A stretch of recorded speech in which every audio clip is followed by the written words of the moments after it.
Yeah, I don't think Mother knew about this. Uncle Marvin was strangled by his own beard.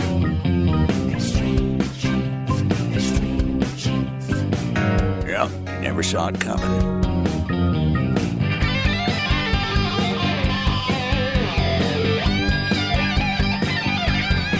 Hi, Genies, it's Fisher, and I'm on vacation, so I hope you enjoy this classic rewind presentation of Extreme Genes. And you have found us, America's family history show, Extreme Genes, and ExtremeGenes.com. It is Fisher here, your radio root sleuth, on the program where we shake your family tree and watch the nuts fall out. And this segment is brought to you by Legacy Tree Genealogist, LegacyTree.com. Nice to have you along this week. And if you're new to family history, you're going to love the guest that we've got coming up a little bit later on today. We're talking about poor people, and who doesn't descend from poor people, right? We all descend from kings. We all descend from paupers.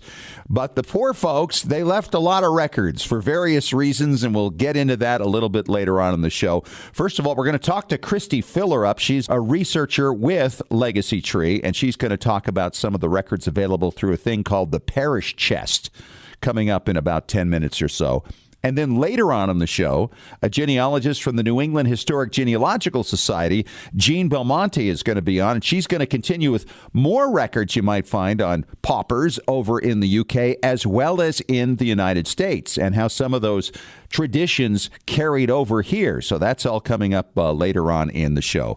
Right now, it is time to head out to Boston and talk to David Allen Lambert. He is the chief genealogist of the New England Historic Genealogical Society and AmericanAncestors.org.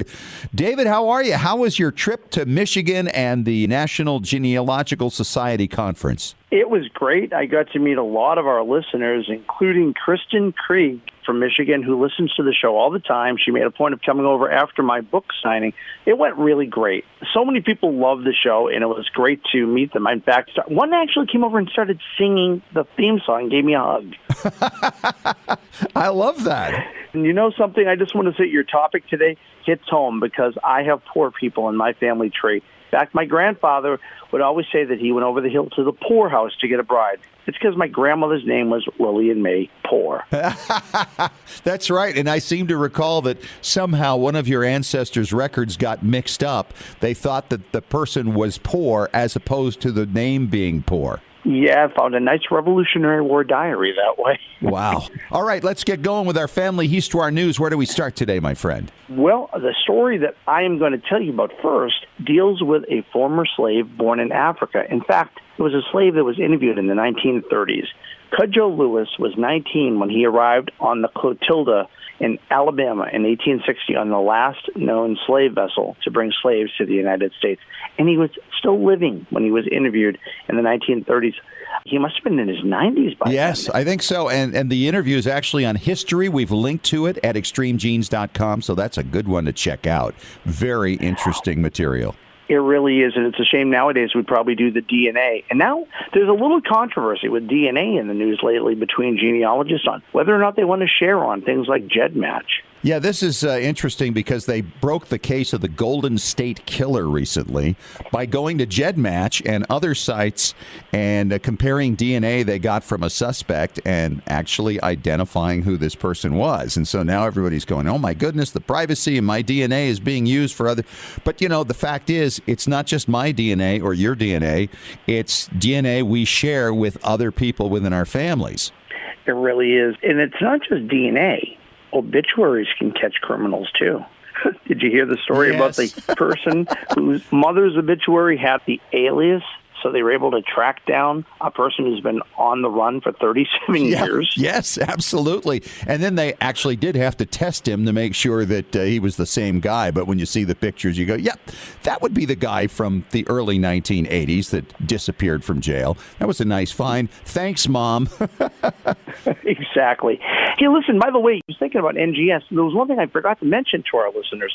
Now there is actually a virtual genealogical society. In fact, 500 people signed up for it at the NGS conference, and they were running a special for $10. I think it's now $20, but it's going to be virtual meetings and content. It should be an interesting concept. Yeah, it sounds like it. Oh, by the way, the ongoing saga of Douglas A. Lambert, my World War II distant cousin who I got the trunk and the Purple Heart, I decided to go to a local Army Navy store that's going out of business, and I had them make dog tags on an old 1941 dog tag typewriter. Really? Made a little video of it. Oh, yeah, it's great. And so I go back home that day, and in the mail, my patch that I ordered from eBay showed up. So I was able to put in the glass case I have with the Purple Heart and his infantry badge, a patch, and now his dog tags that I made up with his serial number. So that they actually have blank dog tags there?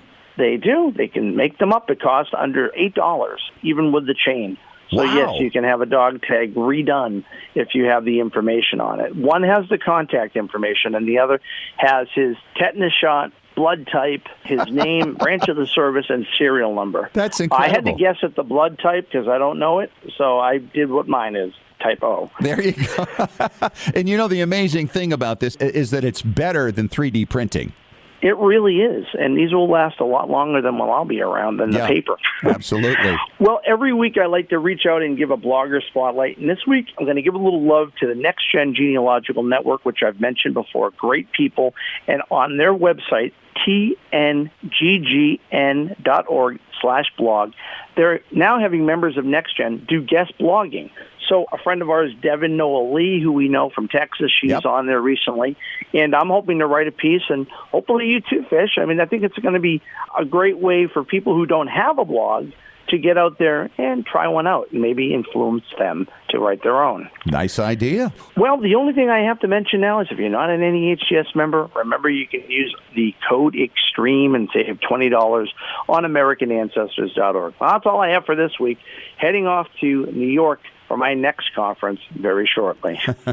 You're a busy man, David. Thanks so much for your time, and we'll talk to you again next week. Sounds great. All right, and coming up next, we're going to talk to Christy Fillerup. She's a researcher with Legacy Tree Genealogist, legacytree.com. And Christy's going to start talking about a thing called the parish chest. And this is how they kept track of the poor folk over in the UK back in the day. And later in the show, we'll talk about some American poor folk records as well with Gene Belmonte from NEHGS. We'll pick it up in 3 minutes on Extreme Genes, America's Family History Show.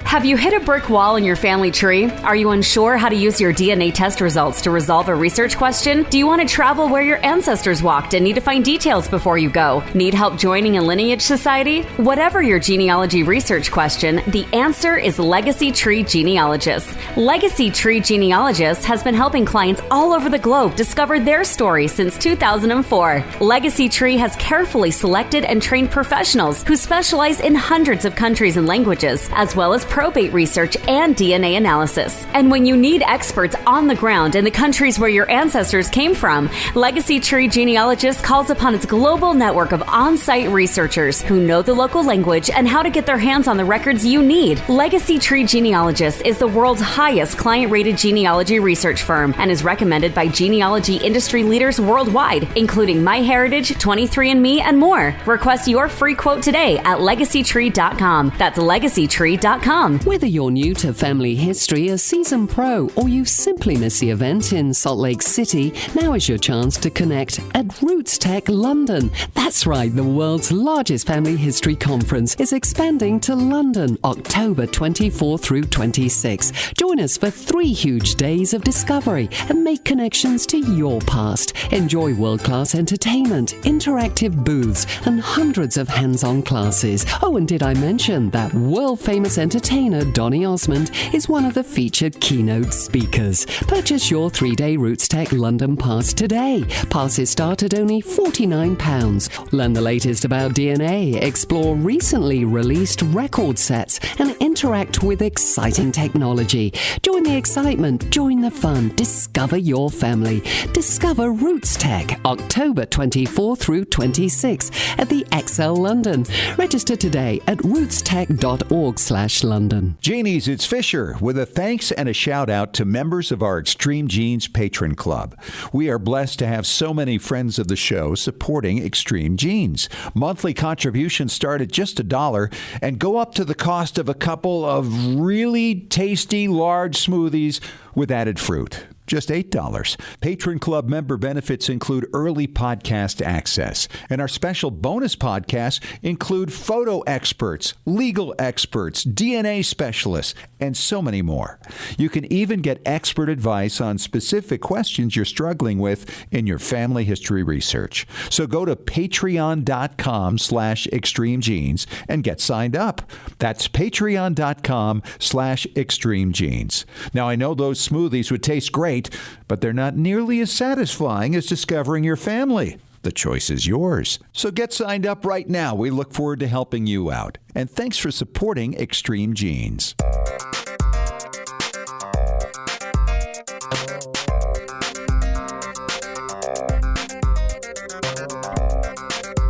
Welcome back. It is Fisher here, your radio root sleuth on Extreme Genes, America's family history show, and extremegenes.com.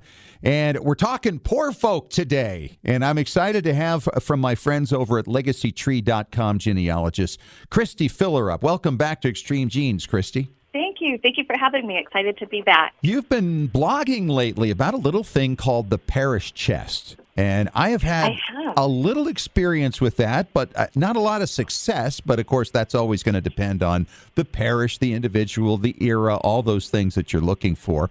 But let's talk about what's going on there, because that's where the poor folk are hidden often. And sometimes they leave some pretty fine records. Absolutely. And the interesting thing is they're leaving records because nobody wanted them. Right. Yes. Every parish is trying to get rid of them. Yeah. That's a funny thing you say that. I think it's kind of a foreign concept to us, but in particular, we're talking the UK, right? That's right. Within the Anglican Church, yeah. And it was just a few months ago, I stumbled upon a newspaper article, digitized newspaper article from 1818, and it was about my third great-grandfather abandoning his family. And the parish was looking for him, and they were offering a reward. They described what he looked like, his height, his hair color, his eye color, his complexion, shape of his face, what he was wearing, all these things, and it described his occupation as well. So I knew darn well this was the exact same guy. And it also told me I'm missing a child or two that I didn't know about. But nonetheless, I haven't been able to find parish chest records relating to this guy yet. So let's talk about what this means, where you find them, and who benefits. So a little bit of background. The interesting thing about the UK and England in particular is that they, from very, very early on, had a system where the parish would take care of its own. So if there was a widow or a family that was destitute, the parish was expected to help them at least be clothed and fed, and they may or may not be expected to provide work or something in exchange with the parish. But the parish was responsible for them. So the newspaper article you found was probably the parish where the wife was living, and they were saying, hey, we don't want to have to pay for this woman and her children. So we're going to go out and we are going to do everything we can to find this man. We're going to publish so that somewhere the parish that he's living in, they're not going to want to pay for him. So as soon as they pick up on that, they'll basically run him out of town. Was it illegal to abandon the family? I mean, was there a law involved that he could have gotten in trouble over? There was a law involved, yeah. It was actually officially revoked in the settlement law in 1834, but it was utilized and prosecuted much longer than that. In fact, quarter session records, you said you hadn't had a lot of success finding parish chest records for this case, but particularly since the parish seemed very motivated to find this man, there could be records once they did find him in the quarter session records, trying to get him to back pay for what they had put in on his family. Might it suggest where he went or where his family was from, if he had rejoined his parents or something somewhere? It could, yeah. So your parish of settlement, which is the parish that was required to pay for you if you became destitute, was initially the parish where you were born. So if this man's children were born in that parish that was looking for him, they were required. However, if he had returned to his parish of settlement, then he could stay there. They were also required to allow him to live. Huh. He was from Scotland, but they were living down in Westminster near London. And they were at St. James, Westminster. And so that was the parish looking for him. So they gave his age, that he was from Scotland. We'd always wondered about that. There were conflicting records. Yeah, there can be a lot of conflicting records. And these can give you information that you may not find anywhere else. Yeah. Particularly if you're looking for maybe a previous marriage of a widowed woman. They can give you where she was born, her maiden name. They can give you when she became widowed, because it'll tell you when the parish picked up starting to take care of her and her family. There are all kinds of little known information. They can tell you what clothing they purchased for the children, how much it cost. Yeah, it's amazing the detail that you can find in these things.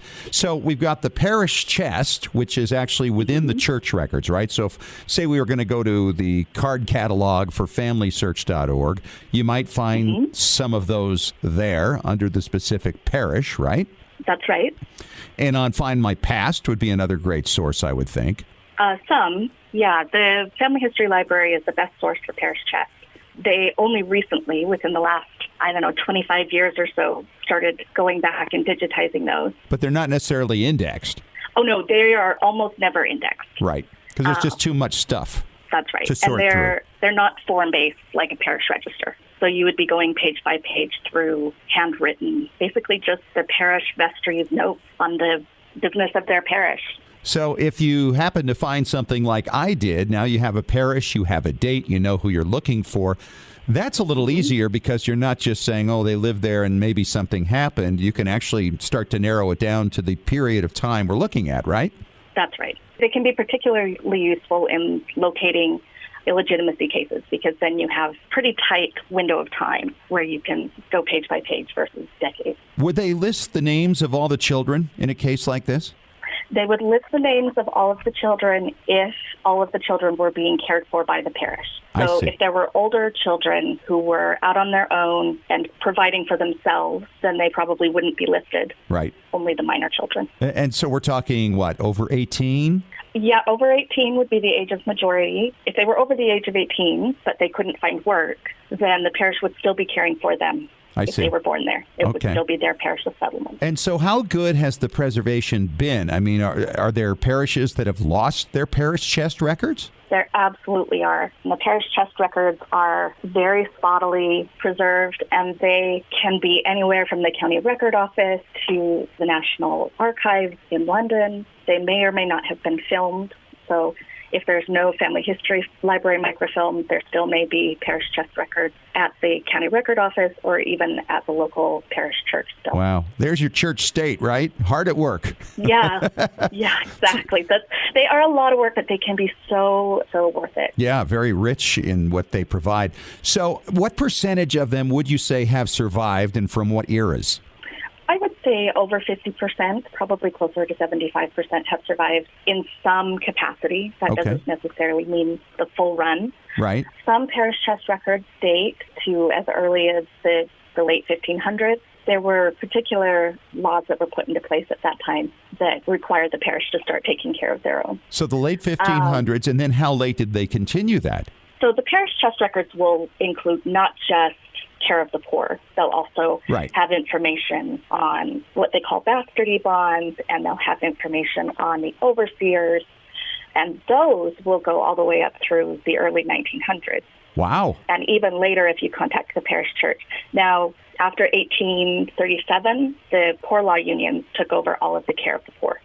So you'd be looking at a different record set for that. Ah, this is where we get into the Dickens time, right? Are there no prisons? Right. Yes. Are there no workhouses? That's exactly right. Okay. When they started deporting poor people and they started requiring them to go to workhouses. Wow. And that's a whole other fun set of records. That is. But let's talk about the bastardy bonds. And I've looked for these things before. Sure. This is, of course, has to do with the illegitimacy, and very useful records if you can find them. Where are they found? You say they're in the parish chest records. Aren't they elsewhere as well? So officially they were part of the parish chest records. And parish chest just means everything that the parish created that was not in an official register. But they can be cataloged separately as bastardy bonds. They can be cataloged with the settlement records. So you really have to look at anything that might be associated. So if you had a record, say, of an illegitimate child that you found in an Anglican, maybe a bishop's transcript or in just the Anglican register, and you knew that child was there should be a bastardy bond relating to who the father is, because they expect the man who fathered that child to pay for the child, right? That's right. And when you're looking for those, you need to start about 6 to 9 months, depending on when the woman's condition became public knowledge. You need to start that far before the birth. Because if the woman wasn't born in that parish, if that is not the parish of her settlement, even if it's the dad's, they can't discover who the dad was. They're going to try and send her home. So that once the child's born, then that child's settlement is there. They have to take care of it. I see. So if they can get her out of the parish or get her to name the father, they're going to do everything they can to make that happen. So do they do that often, try to get the father named by the woman? And does she try to hide it very often? They do it quite a lot. In fact, they did it in almost every case where the father wasn't named. But in quite a lot of cases where the woman didn't name the father, and she may have not named him initially out of fear of retribution, they will bring her in for what's called an examination. And basically it's the parish interrogating her on who the father is. It was quite an in-depth interview for the mothers. Wow. And in most cases, they did provide the father's name eventually. Okay. So what percentage would you say the fathers were revealed? And usually that would be in the bastardy bonds, right?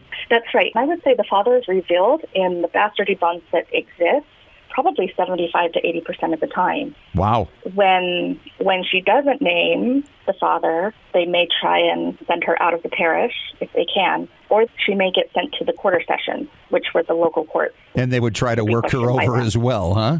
That's right. Yeah, they just really didn't want to pay for this child. Sure. Illegitimate children often fell on the care of the parish. Of course. They were very motivated. She's Christy Fillerup. She's with LegacyTree.com genealogists, and she's just given us a remarkable review of incredible records that you might look for over in the UK from the Anglican Church, the parish chest records. And great stuff, Christy. Thanks so much for coming on and sharing that. Well, thank you for having me. I appreciate it. And coming up next from the New England Historic Genealogical Society, I'll be talking to Jean Belmonte about more poor folk records on the way in minutes on Extreme Genes.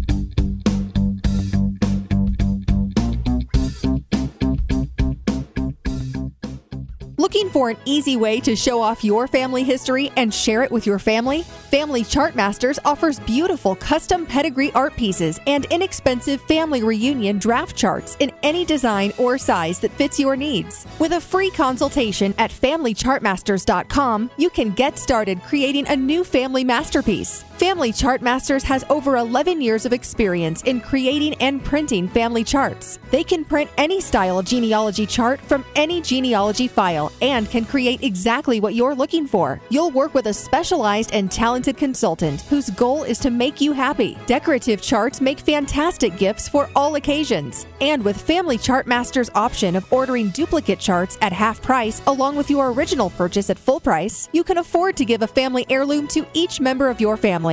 Contact Family Chartmasters today at FamilyChartmasters.com for your free consultation. Family Chartmasters will give the greatest care to your family history. Scientific studies have proven that youth who know even a little bit about their family history perform better academically and have a greater sense of personal confidence and stability. Genealogy is its own incredible superpower that arms our children with super strength. But how do you get your child or grandchild interested in studying their family history? That kind of stuff is just for grandmas, right? Not anymore. ZapTheGrandmaGap.com leaps the generation gap in a single bound. Author Janet Havorka provides you with useful and timely advice on helping the young people in your life become engaged in their own family history. Janet has an entire collection of books to inspire the young and the young at heart in fun, interactive ways. She also offers creative tips and advice on her blog and in her free weekly newsletter. Stop by ZapTheGrandmaGap.com today to sign up for Janet's free email newsletter with 52 weeks of easy tips, free downloads, and order your set of resource books and workbooks.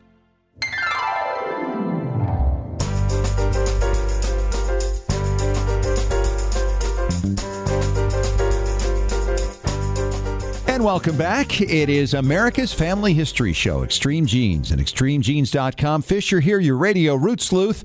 And we're talking poor people today. And if you got poor people who are your ancestors, and who doesn't, that's pretty much everybody, because we all descend from kings and we all descend from paupers.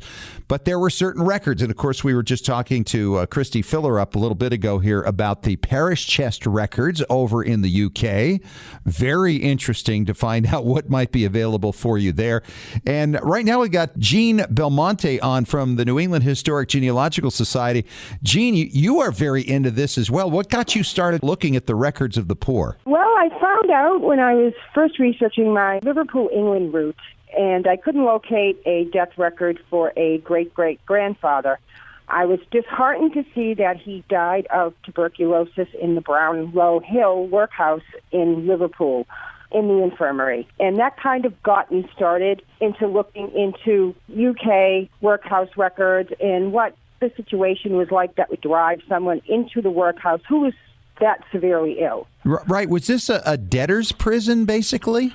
No, it wasn't. Workhouses were set up for the poor that had nowhere else to go. They may have lost their homes. They couldn't afford to live. Oftentimes, it was considered the last resort. It was never anybody's first resort to go into the workhouse. Sure. And they would be required to do work to live. They would get 3 meals a day, often consisted of bread and a porridge, and sometimes water or an ale if the water wasn't potable. And they would be required to work.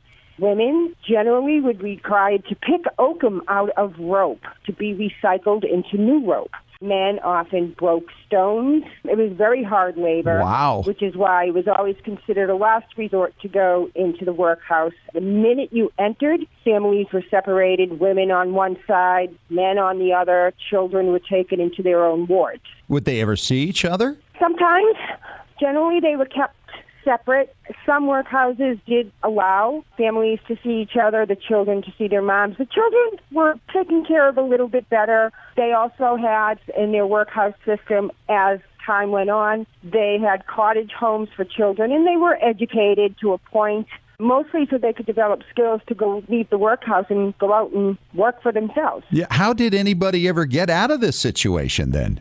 It was voluntary. You could leave any time you wanted, basically. You entered voluntarily. You could leave voluntarily. A lot of people chose to stay because they had nowhere else to go.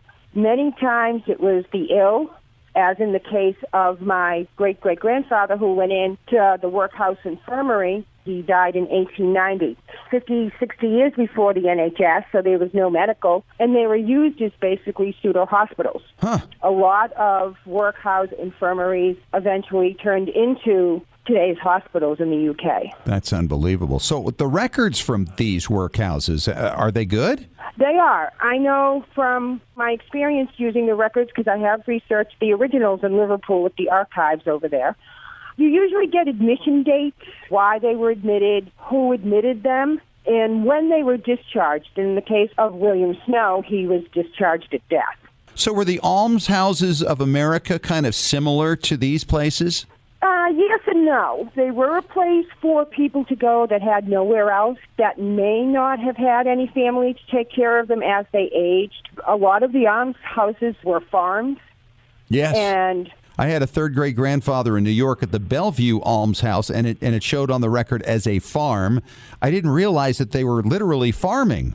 They did farm, and some of the almshouses in the U.S. were smaller. I mean, the ones in the UK were huge. I know Brownlow Hill is considered one of the biggest ones in England, but they were smaller. I know there was a smaller one I've done some research in New Hampshire, but the records are gone. Yeah. A lot of the records don't survive. The smaller ones. The smaller ones. Sure. People know about them. They talk about them. They know they were there. You may find an admission record, or in the town records, someone seeking admission to an almshouse or seeking what's called, I use the British term of out relief. Yes. Meaning they were given money to live with someone else, which is what they did, too, in the U.S. They actually farmed out families. Did some of this replace the churches and how they used to care for the poor, the parish churches? The churches always had their form of charity. This was something that was done by the towns. Some of them were run by the churches. A lot of them were county-owned. In England, it started off, there were churches that ran the workhouses, and then the poor law unions came into effect, and they were the overseers of the poor, which is a term that was used in the U.S. As a matter of fact, the Boston overseers of the poor records are available on microfilm. We have them here at NEHGS. So are there records like that in the Family History Library that you're aware of? Okay. Yes. And they cover mostly the United States or the U.K. or both? To look for the records, believe it or not, I always start with the Google search. Okay, yes. Google is your friend. I always start with records of, and if you know the name of the almshouse or the city that it was located in, and sometimes you'll get a pop-up, there they are. After that, it's straight to the Family History Library catalog. All right. Now, that makes great sense. That. Yeah, and you got to check the area and check the time periods as well and what they may have on hand. Now, there are some things online where they have digitized it, but you have to actually be in a library or a family history center to actually see the stuff. But the overwhelming majority, that is not the case. Yeah, I have found that to be true, and it's remarkable that of the records that do survive, you're not going to get the case histories like some people want, but what you'll get is admissions, and you know when your ancestors were there. It gives you what I always say, it's the place and time. Yes, that's right. You can start to put that in the timeline of your ancestors' life as you put their history together, and I find that stuff extremely useful, although I do like to know what were the circumstances. Why was that person there? In the case of Bellevue, it was a hospital. It was an almshouse. It was a farm. It was a prison. They had all kinds of multiple uses, so it was always kind of difficult to tell exactly what my guy was there for, you know? Usually I check if they died in the facility to see what the cause of death was. If it was something that may have been a long-term illness, they may have been admitted into the infirmary. Yes. And I think that was the case. I think that was the case with him in particular, because he'd come and go. And that's pretty common, isn't it, for these people to be in and out and in again? Yes. A lot of women use them as pseudo-maternity hospitals, especially in the UK. They would go into the workhouse to have their babies and then leave with their children. There was actually a Secrets of the Workhouse documentary that aired in the UK, and they gave an instance of a woman going in and out of the workhouse 4 times to give birth to 4 different children. Oh, wow. So what other countries, by the way, are into these particular poorhouses, basically? Most had some form of poor relief. In Italy, it was the churches that did a lot with the poor relief. They did a lot with the poor and the orphans. So you might find that in the church records in Italy. You might find that in the church records if they did it. I'm not quite sure about other European countries because my focus has just been on the U.S. and the U.K. I know Ireland had their own workhouses and their records. Some of them are online, and some of them are only at the archives over in Ireland. Sure. But they're getting better and better. Ireland is getting amazing with what they're getting caught, because they obviously see the tourism opportunity with far more Irish people over on this side of the pond than there. Yes. She's Jeannie Belmonte. She's with the New England Historic Genealogical Society in Boston. Thanks so much, Jeannie. Great stuff. It's great to know those records are available. Obviously, there's different stuff on every record set, but you got to look to find out what might be there for you. Thanks for coming on. You're welcome. Great speaking to you and everybody else. And coming up next, Tom Perry talks preservation on Extreme Genes, America's Family History Show, in 3 minutes.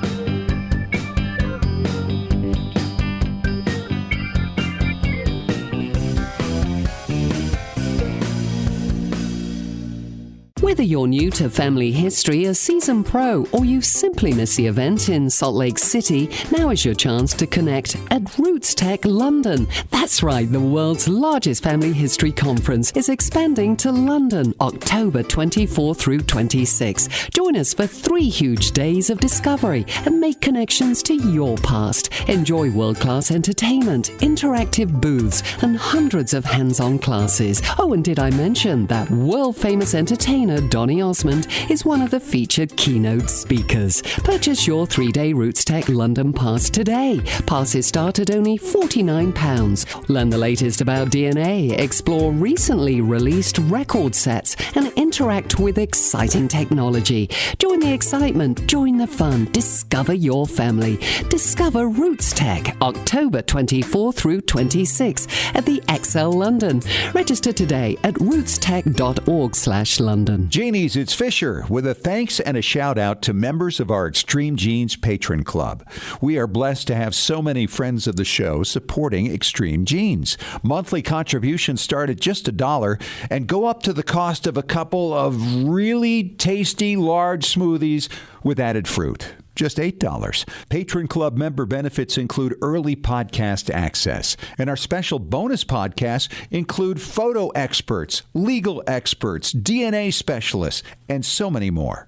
You can even get expert advice on specific questions you're struggling with in your family history research. So go to patreon.com/extremegenes and get signed up. That's patreon.com/extremegenes.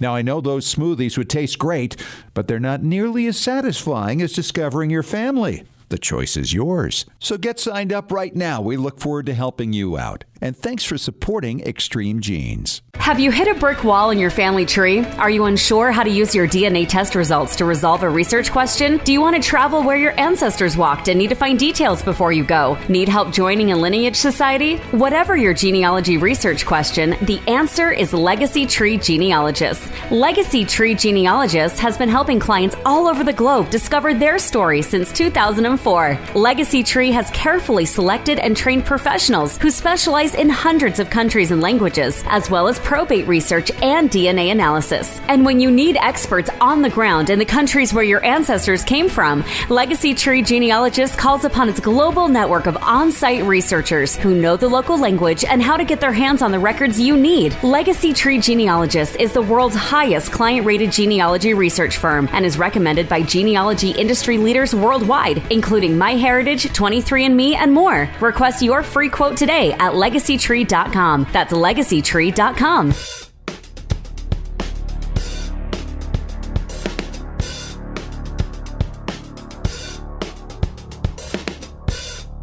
Welcome back. It is time to talk preservation with Tom Perry from tmcplace.com. He is our preservation authority on Extreme Genes, America's Family History Show.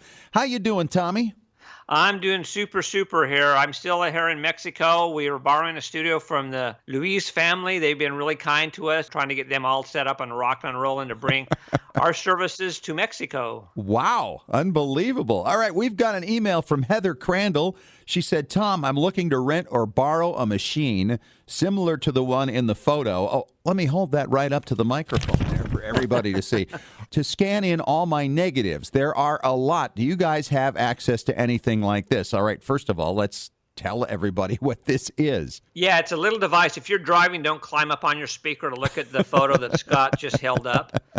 It's a little teeny machine. The one that she actually sent us a photo of is called a ClearClick. It's pretty much a cookie cutter box. There's a lot of different people that have the exact same machine. They just put their name on it. And as we've talked about on the show before, a good place to go to research this kind of stuff and buy it is bhphoto.com, which is B&H Photo. They're in New York, and I buy a lot of stuff from them. They're really good people. However, the machine that she sent us a picture of, it's very, very inexpensive. It's less than $200. And like we've talked about before, you kind of get what you pay for. If this is your only way to preserve your negatives, if this is all you can afford, then do it, because doing something like this is better than doing nothing at all. Sure. The one on BH Photo is called the Wolverine Data F2D Titan, which is basically the same machine. You can run like 35 millimeter, 110, 127, 126, and even the old APS film through it. And each frame takes about 3 seconds to scan, so it's not very long. But you have to realize that this $200 box is not going to get you the really high-end stuff that we recommend. So obviously, we don't use one like that for our 35 millimeter. And I believe from the picture she sent us, she's alluding that that's what she has, is a 35 millimeter film. We do it on a real high-end scanner. And another one that we've talked about previously, that we talked about, even a Roots Tech, which they were actually selling there, is an Epson V as in Victor 550. And we actually use one of those in our studio. It's an awesome machine. It has light on both the platen and on the lid, so you get a really, really good scan. Quite a bit more money. However, you're going to get such a better scan. It's going to be faster. The quality is going to be better. If it's something that's a little bit out of your price range, talk to friends, talk to family, even talk to neighbors, people maybe in your religious group or your synagogues, and say, hey, I want to do all this scanning. This machine's a little bit out of my budget. Get some people together and buy it. And if you don't want to keep it, then sell it on eBay when you're done, and you'll recover probably 70 to 80% of your cost anyway. So This is a really good way to go. Well, you've recommended that many times over the years, Tom, for more expensive equipment. And it really does make a difference to bring in lots of other people and get that price down. Oh, it does. And the thing is, like there's a saying out there someplace, like the excitement of a cheap price diminishes way faster than the sadness of poor quality. Yeah. Right? You're absolutely right. It's just a matter of making sure that you put your money into those things that are most important to you. Right. And this is something you're going to have forever. We have people come into one of our locations all the time that ask us specific questions about things. And they say, hey, this is kind of expensive. I said, why don't you look at what your budget is for your family for Christmas? And maybe that would cover it. Because if you do something like this, you're going to have for generation to generations. You buy them a 44-inch television for $1,000. And hey, that's cool for 2 or 3 years, maybe. And then there's going to be something new out that is so much better. Yeah, absolutely right. All right, Heather Crandall, thank you so much for the question. Hope that answers your question, and good luck with your project with the negatives. That sounds like a lot of fun. And by the way, Tom, this brings to mind a lot of questions about how to prepare negatives to get them ready for scanning and all that's involved with dust and water spots and all that. You think that's something we could talk about in the next segment? Sounds like a plan. All right, we'll get to that coming up in 3 minutes on Extreme Genes, America's Family History Show.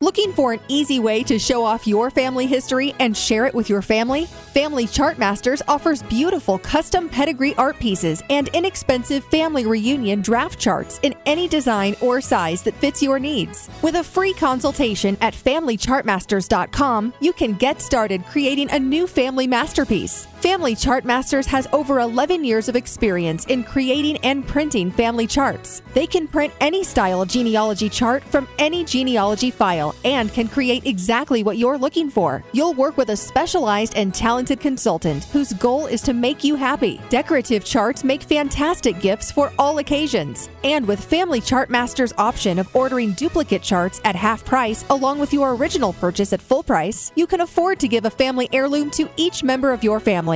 Contact Family Chartmasters today at FamilyChartmasters.com for your free consultation. Family Chartmasters will give the greatest care to your family history. When was the last time you heard your grandmother's voice or saw your family enjoying life back in the 1950s or 60s? If the reason is you haven't known what to do with your old recordings, videos, and films, here's your answer. The Multimedia Center in Salt Lake City. We brought in a video project to the Multimedia Center, and overnight they duplicated it to DVD so we could meet our deadline. The Multimedia Center, 2870 East, 3300 South, Salt Lake City. Open Monday through Friday, 10 to 6. Call 801-483-1717 or go to transferduplication.com. Genies, it's Fisher with exciting news. The Weekly Genie, the official newsletter of Extreme Genes, is here. It's your Monday morning briefing on what's happening in the world of genealogy and family history and on Extreme Genes. Get all the details of jaw-dropping stories of discovery and keep up with the latest techniques in family history research.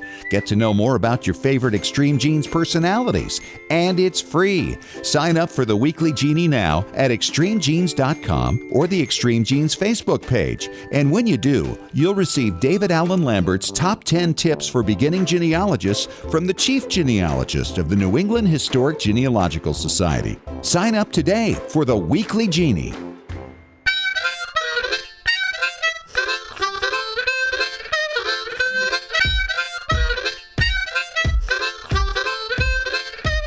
Hey, we're back. It's America's Family History Show, Extreme Genes and ExtremeGenes.com. Fisher here, your radio root sleuth, talking preservation with Tom Perry from TMCPlace.com, our preservation authority. Tom, Heather's email just in the last segment there really brought up some thoughts here about preparing negatives for scanning. First of all, how is it different scanning negatives than, say, from photographs? Well, the biggest thing with negatives is you have this emulsion on the backside of the negative that if you get water spots, they're going to be almost impossible to clean off. And people try to do it and they end up ruining their negatives. So what I recommend is, first off, blow off the dust. And if you're going to use that canned air, remember this is compressed air. So if you move it around, it's going to freeze and it could damage your negatives. So if you can hold it very still and move the negatives in front of it, that's fine. But I recommend going to some hardware store or someplace like Sears, their catalog, and buy an air compressor, a very small compressor that you use to fill up your tires on your bicycle, because that's just taking air in one end and blowing it out the other, and they usually have good fillers on them. And that way there's no way you're going to freeze your negatives or hurt them. Just make sure you're in a very, very clean area, because if you're sitting there with this dirty box and these negatives, the air is going to go other places, get into the box, blow the dust all over, and you're basically defeating your purpose. So like we've talked about in segments before, you want to have a cleaning area, you want to have a post-cleaning area, and you want to have a sorting area. Boy. So you want to get these negatives in a place where they're not going to be blowing up more dust and kind of blow them off that way. If you have water spots on the non-emulsion side, which is usually the shiny side, with a Q-tip and some really distilled water, you can usually wipe those off. But if they're on the emulsion side, do not touch them. Under no circumstances touch them, because you're going to make all kinds of problems. Whereas once you have them scanned, and you have them scanned at a really high DPI, you're going to be able to see the little loop of the water stain. However, you have like digital ice, you have Photoshop. There's so many programs out there where you can erase the water spot and make it look wonderful. Whereas if you actually damage a negative, it's going to take a lot more work to try to get it right. Boy. You know, I've never actually scanned negatives, Tom. So tell me, is there a way to actually do that with a home scanner?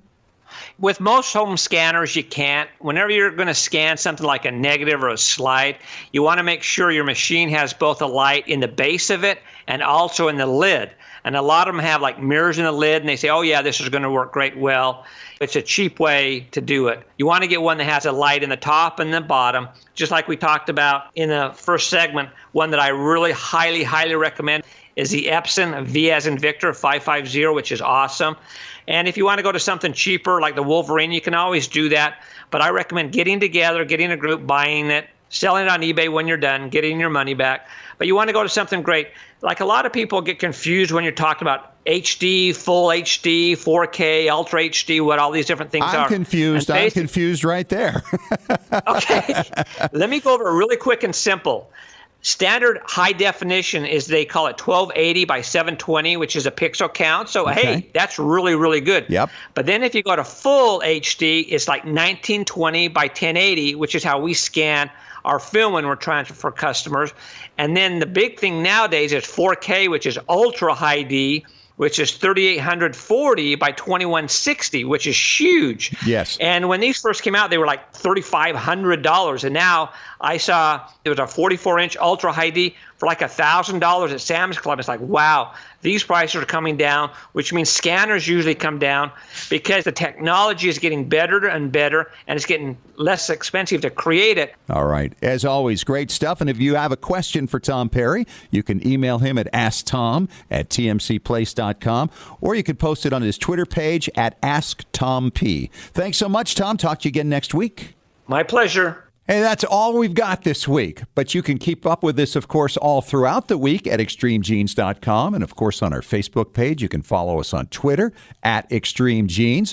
Hey, and don't forget to sign up for our weekly Genie newsletter. We send it out every Monday morning with all kinds of great links to shows and stories that will be of interest to you. Talk to you next week. And remember, as far as everyone knows, we're a nice, normal family.